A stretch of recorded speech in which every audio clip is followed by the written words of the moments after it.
انور جلالپوری صاحب کی شخصیت بہت ہمہ جہت ہے۔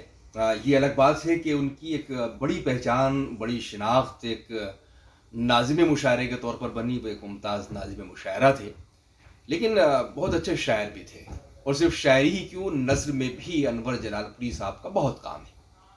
کم و بیش شاعری اور نثر کی ان کی 2 درجن سے زائد کتابیں نہ صرف منظر عام پر آئیں بلکہ بہت مقبول بھی ہوئیں۔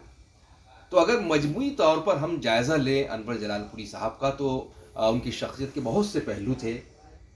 بہت اچھے شاعر تھے، بہت اچھے مکالمہ نویس تھے، نثر نگار تھے، ترجمے کا کام بھی آپ نے کیا، اور دانشور تھے، درس و تدریس سے وابستہ تھے۔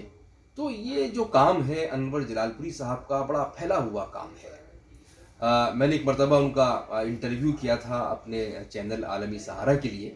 تو جب ان کی شخصیت کے یہ پہلو نکل کر سامنے آئے تو کچھ لوگ چونکے، اور کچھ فون میرے پاس بھی آئے، انور صاحب کے پاس بھی آئے۔ انہوں نے کہا کہ ہم تو صرف انور صاحب کو ایک ناظم مشاعرہ سمجھتے تھے، لیکن آپ کا تو بہت کام ہے جو بہت وقی ہے۔ اور اس انٹرویو کے بعد انور جلالپوری صاحب پر جموں کشمیر میں سری نگر یونیورسٹی سے یا کسی اور یونیورسٹی سے ان پر تحقیق کا کام ہوا۔ تو بہرحال ان کا جو کام ہے وہ سب کے سامنے ہے۔ ایک اور بات میں عرض کر دوں کہ جس طرح ان کا گیتا پر کام ہے، اردو شاعری میں گیتا، یا جو کچھ اور کتابیں انہوں نے ترجمہ کی ہیں دوسرے ادب سے، وہ کام بہت اہم ہے۔ اردو شاعری میں گیتا کی وجہ سے انہیں بہت بڑے ایوارڈ بھی ملے، اور ان کا بہت شہرہ ہوا اس کام کی وجہ سے۔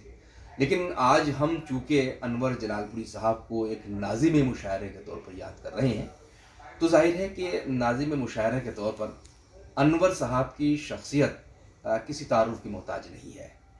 انور صاحب کی بنیادی خوبی یہ تھی کہ ان کی آواز میں ایک وقار تھا، ان کی آواز میں ایک ٹھہراؤ تھا، ایک ایسی آواز تھی کہ جس کو سن کر لوگ یہ تو ہم دیکھتے ہی تھے کہ وہ کیا بول رہے ہیں، بلکہ لوگ یہ بھی دیکھتے تھے وہ کس طرح بول رہے ہیں۔ تو نظامت کے لیے بنیادی طور پر جن خوبیوں کی ضرورت ہوتی ہے، اس میں آواز بھی ایک بڑی چیز ہے، اور اس آواز کے مالک تھے انور جلالپوری صاحب۔ کہاں بند ہوا؟